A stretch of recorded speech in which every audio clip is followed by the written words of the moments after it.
Bonjour, nouvelle vidéo concernant, on est toujours dans la reproduction, la transmission de la vie.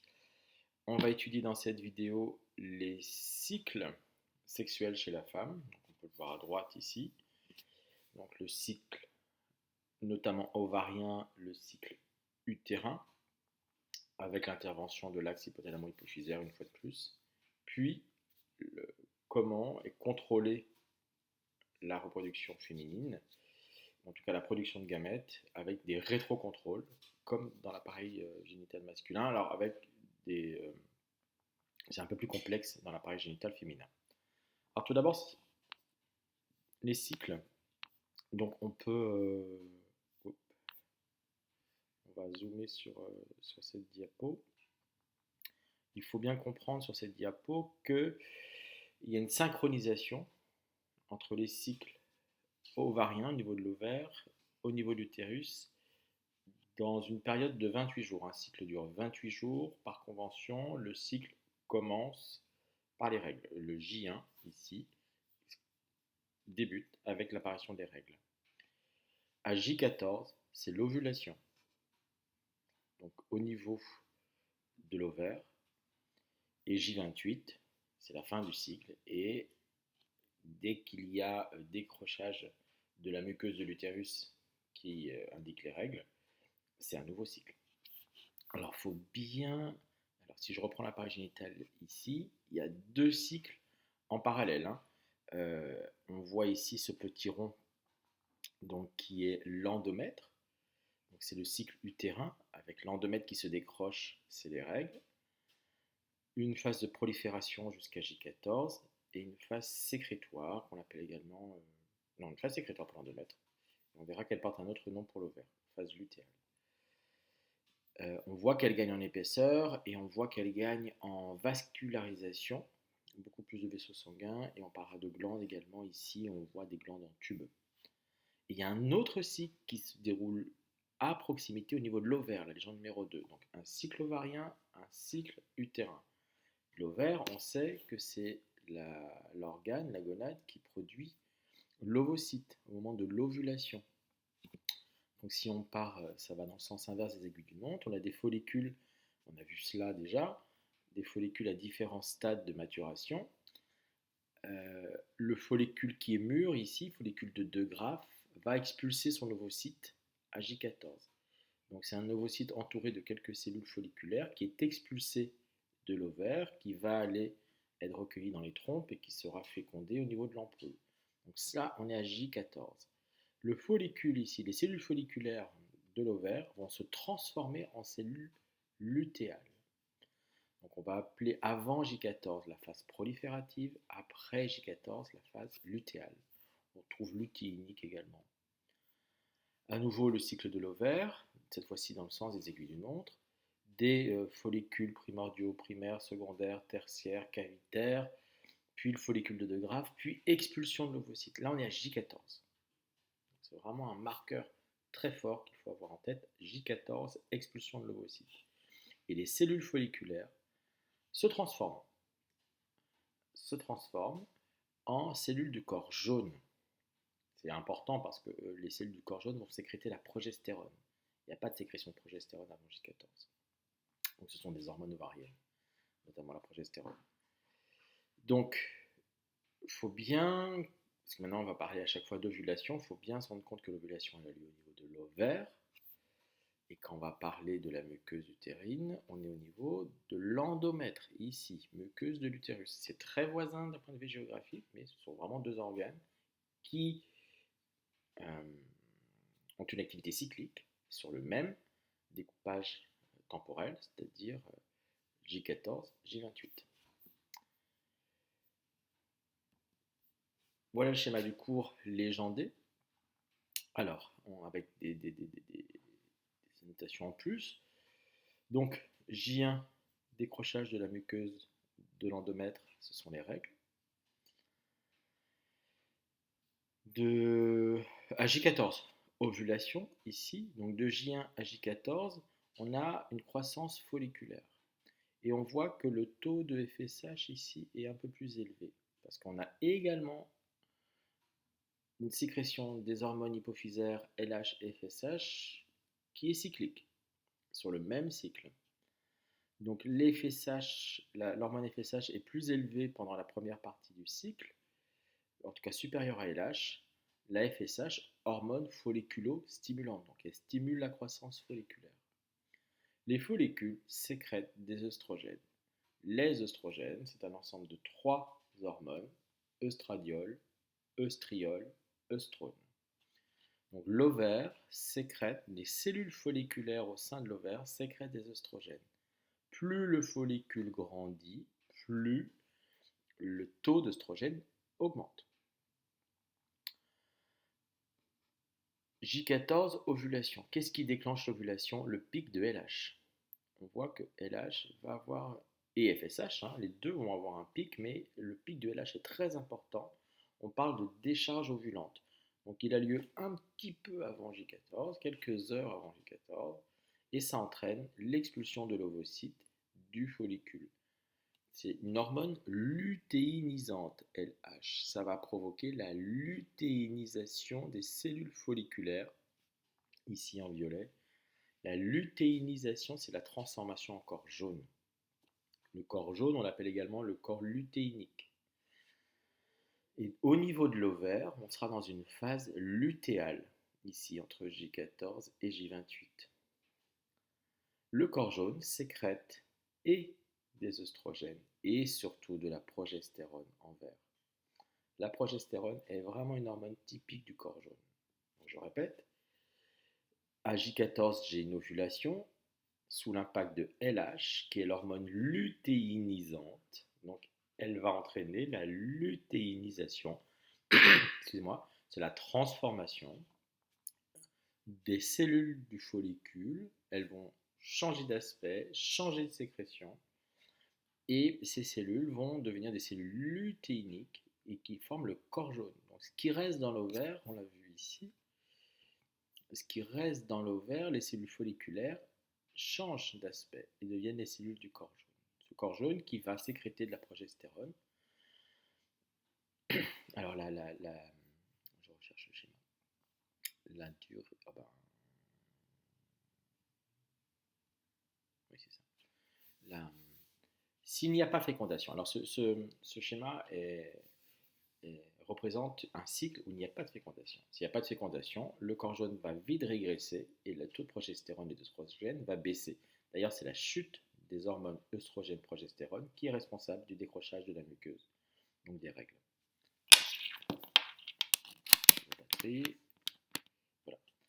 Voilà. Si il y a grossesse, le corps jaune se maintient pendant 3 mois. Et après, c'est le placenta qui va prendre le relais. Et le corps jaune sécrète de la progestérone à très forte dose pendant, des plateau ici, pendant 3 mois. Donc on n'aura pas cette chute-là. Mais là, c'est un cycle où il n'y a pas de fécondation de cet ovocyte-là. En parallèle, on voit que la muqueuse de l'utérus a un aspect qui se modifie, donc elle se décroche au tout début. C'est dû à la baisse des œstrogènes progestérone du cycle précédent. Jusqu'à 21 jours, on va avoir, sous l'impact des œstrogènes, on va avoir, et de la progestérone, une prolifération des cellules de l'endomètre. Donc la hauteur de la couche de l'endomètre va augmenter.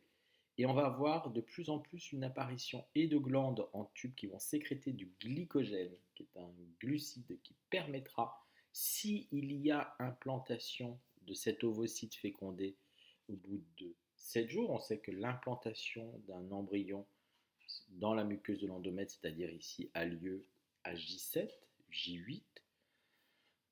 Donc une fécondation et une ovulation à J14. La fécondation a lieu dans le maximum les 24 heures, J15 au plus tard. J15 plus 7 ou 8, on va arriver à J21, J22, J23. Donc dans cette période-là, la muqueuse de l'endomètre est prête à accueillir un embryon en sécrétant du glycogène pour le nourrir et en apportant du sang, en apportant des nutriments via le sang de la mère. Donc les artères utérines vont se spiraler et être de plus en plus grandes. y a des photos ici. La muqueuse de l'endomètre, plus on avance, plus les glandes en tube sont importantes, sécrètent du glycogène, et plus les vaisseaux sanguins sont importants. Donc on voit bien la différence de hauteur entre J7, J12 et J22. S'il n'y a pas d'implantation d'embryon, s'il n'y a pas eu de fécondation, le corps jaune régresse, œstrogène, progestérone diminue, et cette muqueuse se décroche et revient à une hauteur minimale. Et c'est les règles, le décrochage de cette muqueuse-là. Puisque qu'est-ce qui va se décrocher? C'est un tissu avec de très nombreuses artères. Donc il y a beaucoup de sang. C'est un tissu sanglant qui se décroche. Ce sont les règles.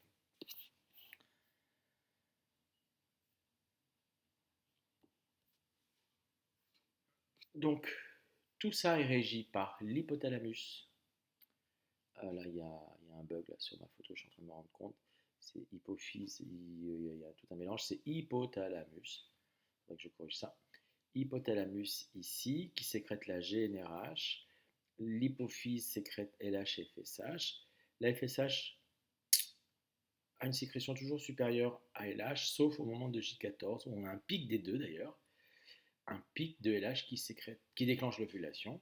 Les cellules folliculaires sécrètent des œstrogènes pendant la première partie du cycle, qui est une phase proliférative. Après l'ovulation, c'est la phase lutéale au niveau de l'ovaire. Le corps jaune sécrète œstrogène et progestérone. S'il n'y a pas fécondation, le corps jaune régresse, le taux des hormones diminue. Ça va entraîner le décrochage de la muqueuse, de l'utérus. Donc ça commence par cela, le cycle commence par le décrochage de la muqueuse. Puis les œstrogènes permettent la prolifération des cellules de l'endomètre qui va gagner en épaisseur jour après jour. Puis après J14, il y a sécrétion et de progestérone et d'œstrogène et on va préparer progestérone. Ça veut dire que ça prépare, en tout cas c'est pour la gestation. Pro, favorable à, gestérone, la gestation. La gestation, c'est la grossesse. Donc on va favoriser, on va mettre en place les conditions pour que la muqueuse de l'endomètre puisse accueillir 8 jours après une fécondation un éventuel embryon. Ou 8 jours après une éventuelle fécondation, un embryon. Donc la muqueuse ici, elle est au maximum de réceptivité pour accueillir dans sa configuration, pour accueillir un éventuel embryon. S'il n'y a pas eu fécondation, la muqueuse se décrochera du fait de la régression du corps jaune. Voilà les cycles. Donc on les a sous différents aspects, différents schémas. Donc pendant ces cycles, à retenir LH et FSH avec le pic de LH à J14. J14, j'ai expulsion de l'ovocyte, transformation après de cellules folliculaires en corps jaune. L'endomètre ne fait que croître jusqu'à un maximum vers J21, J22, avec des glandes en tube très importantes, des artères spirales très importantes pour accueillir un embryon. S'il n'y a pas eu fécondation, décrochage de la muqueuse, ce sont les règles. La progestérone n'est pas sécrétée en début de cycle, elle va être maximale en deuxième partie de cycle, puisque ce sont les cellules du corps jaune qui sécrètent la progestérone. Les œstrogènes, par contre, sont sécrétés pendant les deux cycles à des taux différents. On aurait pu parler de la température, donc c'est une méthode qui est utilisée par certaines femmes pour détecter leur ovulation et pour avoir un rapport sexuel fécondant. Il y a une augmentation de température après J14. Donc, dès que j'ai une prise de température quotidienne montre une température inférieure à 37 degrés, et dès que ça dépasse 37 degrés, c'est l'ovulation. Donc une personne qui suit ça avec des thermomètres très précis peut savoir à quel moment elle ovule, et il faut que cet ovocyte expulsé soit fécondé dans les 24 heures, qui est la durée de vie de l'ovocyte. Ici on a la même chose, expulsion de l'ovocyte à J14, pic de LH à J14, sécrétion des œstrogènes essentiellement en première partie de cycle, donc ce sont les hormones ovarienne, œstrogène, progestérone en deuxième partie de cycle, diminution de la quantité qui déclenche l'apparition des règles, le cycle commence par des règles, prolifération de l'endomètre, glande en tube et artère spiralée. Voilà ce que l'on peut dire avec les termes. Phase folliculaire de J1, J14 pour l'ovaire, phase lutéale J14, J28. Pour l'endomètre, phase proliférative Donc avec d'abord les règles, puis la phase proliférative jusqu'à J14, puis la phase sécrétoire, parce qu'il y a sécrétion de glycogène, jusqu'à J28. J14 étant le repère phare, pic de LH, ovulation, début de sécrétion de progestérone. Voilà pour tous ces cycles qui sont synchronisés. Maintenant, comment, alors, je ne vais pas reprendre tout ça parce que je l'ai dit par l'intermédiaire de courbes. Une petite remarque en effet, à la puberté, les oestrogènes sont également responsables du développement des caractères sexuels primaires, c'est-à-dire des organes génitaux, l'apparition et le maintien des caractères sexuels secondaires, développement des seins, élargissement du bassin, pilosité de type féminin. Maintenant, comment est régulé l'appareil génital féminin, c'est-à-dire avec des rétrocontrôles. Volontairement, je mets, je vais pas, alors, si je vais revenir à ça tout à l'heure, mais une première expérience ici sur la progestérone. Un animal qui est castré, donc on enlève les ovaires, parce que c'est une ablation de gonades, une castration c'est pas seulement les testicules, hein, c'est l'ablation des gonades. On fait des injections régulières de progestérone. Ben, quand on injecte régulièrement de la progestérone, on observe une baisse des hormones de LH et FSH. Donc si j'injecte de la progestérone, baisse de LH et FSH. Interprétation, la progestérone provoque une diminution de la sécrétion des hormones hypophysaires LH et FSH. Donc, on a un rétrocontrôle négatif de la progestérone sur l'hypophyse et l'hypothalamus. Donc la progestérone, quel que soit le taux, aura un rétrocontrôle négatif. Alors ici, il n'y a rien, j'ai rien mis sur la progestérone, c'est que LH et FSH. Bon. Progestérone, j'y reviendrai tout à l'heure, donc rétrocontrôle négatif. Maintenant,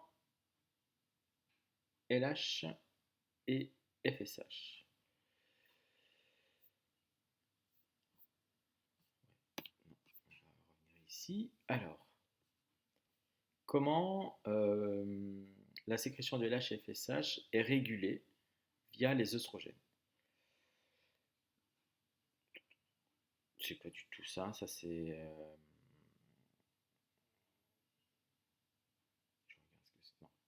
Donc ça c'est le rôle de LH et FSH. Alors, on va y revenir ici, je vais l'expliquer. Les... Oula. Les expériences sont celles que l'on voit dans le TD. J'ai pas fait de... Si, c'est ici. Les premières expériences c'était pour indiquer le rôle de LH et FSH. Donc LH, on l'a vu, hein, ça transforme le follicule en corps jaune et FSH, ça assure la croissance folliculaire. Voilà, c'est ici. Donc dans le TD, on a, excusez-moi pour le petit bug, j'étais un peu perdu entre ce qu'on a fait en TD et la répercussion du TD dans le cours. Donc injection de progestérone, comme on l'a vu tout à l'heure, diminution de LH et FSH, le corps jaune, alors après la phase lutéale, le corps jaune va sécréter la progestérone qui exerce un rétrocontrôle négatif, donc diminution de LH et FSH. On peut le voir ça, n'importe lequel, hein. LH et FSH en deuxième partie de cycle ont des taux qui sont toujours faibles.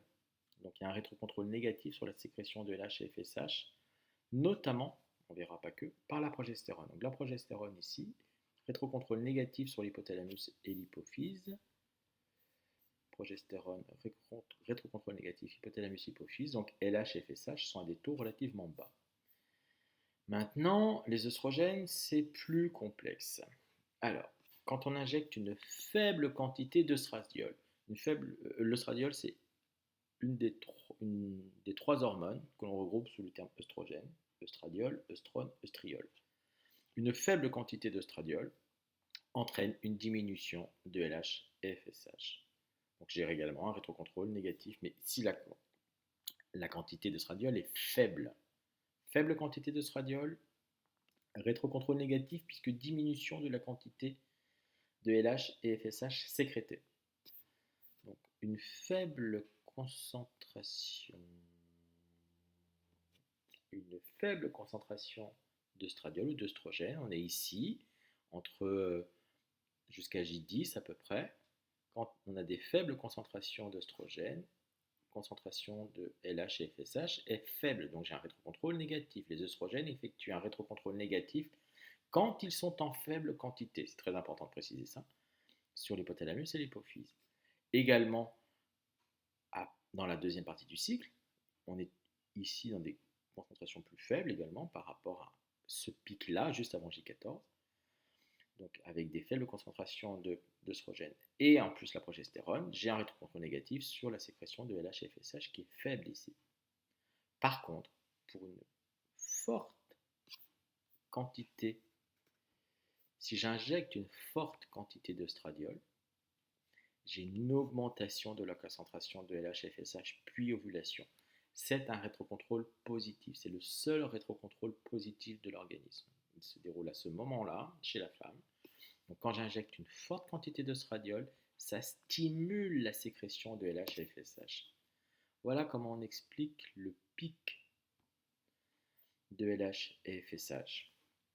Donc quand on a une forte quantité ici au pic d'œstrogène, si j'injecte une forte, alors là c'est naturel, c'est un dosage, mais lors d'une expérience, si j'injecte une forte quantité d'œstrogène, j'ai une stimulation de l'hypothalamus et d'hypophyse, donc avec une augmentation de LH et FSH. Et on voit les deux ont leur concentration qui augmente, avec beaucoup plus pour LH, avec un pic, et c'est ça qui déclenche l'ovulation. Donc là, j'ai un rétrocontrôle positif des œstrogènes sur l'hypothalamus et l'hypophyse. Donc, pendant la phase folliculaire, c'est-à-dire de J1 à J14, le follicule se développe peu à peu. Il va grandir sous l'impact de la FSH et il va produire des œstrogènes en faible quantité. La valeur seuil, c'est 200 picogrammes par millilitre. Picogramme, c'est 10-12 grammes. Les œstrogènes exercent un rétrocontrôle négatif sur l'hypothalamus et l'hypophyse, faible sécrétion de LH et FSH. Donc en phase folliculaire jusqu'à J14 ou un petit peu avant, faible sécrétion de LH et FSH. Juste avant l'ovulation, le follicule est à maturité. Je rappelle que ce sont les cellules folliculaires qui sécrètent les œstrogènes. Donc si mon follicule est gros, il a grossi parce qu'il y avait de la FSH, il sécrète beaucoup d'œstrogènes. Donc juste avant l'ovulation, on le voit ici, on est juste avant J14. Comme le follicule est très gros, le follicule est gros, c'est les cellules roses ici, on va le voir ici. Le follicule est très gros, juste avant J14, donc une forte sécrétion d'œstrogène.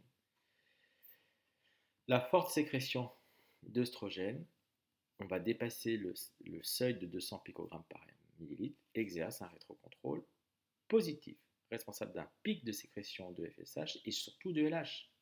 Et le pic de LH est dit décharge ovulante. Ça provoque l'ovulation. Phase lutéale, bon, les œstrogènes sont en faible quantité, donc rétrocontrôle négatif, comme on l'a vu ici, pendant la phase folliculaire, et la progestérone surtout, rétrocontrôle négatif. Donc on se retrouve avec, pendant la phase folliculaire, peu d'œstrogènes, parce que le follicule n'est pas très gros. Peu d'œstrogènes, rétrocontrôle négatif. Donc baisse de la sécrétion de LH et FSH. Il y a un petit peu de sécrétion de FSH, le follicule continue quand même à se développer. J14. J14, le follicule est très gros, c'est un follicule mûr, donc il est très gros, il sécrète beaucoup d'œstrogènes, donc rétrocontrôle, on parle de rétroaction également, positive. Donc forte sécrétion de FSH et surtout de LH, on voit la flèche ici, forte sécrétion de LH, ça déclenche l'ovulation. Ça déclenche l'ovulation, donc le follicule se transforme en corps jaune, ici le corps jaune, au niveau de l'ovaire. Le corps jaune sécrète des œstrogènes en faible quantité, rétrocontrôle négatif, et beaucoup de progestérone. Et la progestérone a un rétrocontrôle négatif également. Donc on a une sécrétion de LH et FSH qui est faible. Là on voit le pic de LH à J14. On voit l'impact de ces hormones sur l'utérus. Un peu d'œstrogène, ça va quand même stimuler l'épaississement de l'endomètre. Ça agit sur la glaire cervicale. Il faut savoir que la glaire cervicale, c'est un liquide et des fibres comme un mucus qui bouche le col de l'utérus et qui laisse passer les spermatozoïdes uniquement à J14. Avant et après, c'est imperméable. Donc, c'est plein de fibres entremêlées les unes entre les autres, et on parle de maillage, comme les mailles d'un filet. Les mailles sont très serrées ici. Par contre, à J14, le fait d'avoir beaucoup d'œstrogènes, donc l'endomètre continue à s'épaissir, et la glaire va être beaucoup plus relâchée et va pouvoir laisser passer les spermatozoïdes. Après ovulation, les œstrogènes et surtout la progestérone va agir sur l'utérus pour ce qui est des glandes en tube de plus en plus profondes et des artères spiralées, et on parle de dentelle utérine, c'est le terme que l'on voit, la dentelle utérine, et ça va resserrer le maillage de la glaire cervicale. Donc là, sur ce schéma, on voit le rétrocontrôle négatif des œstrogènes avant J14, le follicule est en croissance, stimulation par les œstrogènes de l'épaississement de l'endomètre, la glaire ne laisse pas passer les spermatozoïdes. J14, le follicule est très gros, il sécrète beaucoup d'œstrogènes, rétrocontrôle positif, donc forte sécrétion de LH et surtout de FSH. Le pic de LH déclenche l'ovulation. Les œstrogènes en très grande quantité continuent à stimuler la prolifération de l'endomètre et la viscosité de la glaire est moins importante. La glaire est beaucoup plus lâche, elle laisse passer les spermatozoïdes, puisque les spermatozoïdes doivent passer le col de l'utérus. Il y a ovulation, donc le follicule va se transformer en corps jaune. Donc, dernière partie du cycle, le corps jaune sécrète des œstrogènes en faible quantité, rétrocontrôle négatif, progestérone en forte quantité, rétrocontrôle négatif, ça va permettre la formation et le maintien du corps jaune, et le corps jaune, la progestérone sécrétée pendant le corps jaune, permet la formation de la dentelle utérine et resserre le maillage de la glaire, les spermatozoïdes ne peuvent plus passer. Quand on parle de dentelle, c'est ça, dentelle utérine. Je crois que j'ai pas d'autres ici également. Vous voyez, c'est beaucoup plus, il y a plein, c'est ajouré de plus en plus puisqu'il y a des glandes en tube très importantes, donc ça fait de la dentelle. C'est comme ça que l'on appelle. On arrive sur le schéma bilan. Le schéma bilan. Voilà. En début de cycle, faible quantité d'œstrogènes produit de rétrocontrôle négatif sur LH et FSH. Mais le follicule quand même grossit, parce que la concentration de FSH, elle n'est pas nulle. Elle n'est pas à zéro, non, c'est pas ce schéma que je voulais, celui-ci. Elle n'est pas nulle, hein, la concentration de FSH, elle augmente même un petit peu ici. Donc ça va permettre le développement du follicule, hormone folliculostimulante, FSH. Le follicule se développe. La quantité, comme les cellules roses ici sont de plus en plus importantes, et ben le taux d'œstrogène dépasse la valeur de 250 picogrammes par ml. Donc, on va avoir un rétrocontrôle positif, d'où une forte sécrétion de LH, d'où l'ovulation et transformation des cellules folliculaires en corps jaune. Le corps jaune sécrète des œstrogènes en faible quantité. Il faudrait rajouter une flèche comme celle-ci. Ah ben, elle y est. Ah, mais avec la progestérone. Faible quantité des œstrogènes, donc rétrocontrôle négatif, et la progestérone, rétrocontrôle négatif. Donc, on va avoir un taux de LH et FSH en deuxième partie de cycle qui est faible. Voilà ce que l'on pouvait dire sur... je vais remettre ça. Voilà ce qu'on pouvait dire sur et les cycles ovariens, utérins, hypothalamo-hypophysaires qui sont calés sur les mêmes jours, J1, J14, J28. Quelles sont les hormones ovariennes? Quelles sont les hormones hypophysaires? Et comment ces hormones effectuent des rétrocontrôles négatifs pour la plupart du temps, mais également un rétrocontrôle positif des œstrogènes juste avant l'ovulation, ce qui va déclencher l'ovulation. Voilà pour cette vidéo. Merci.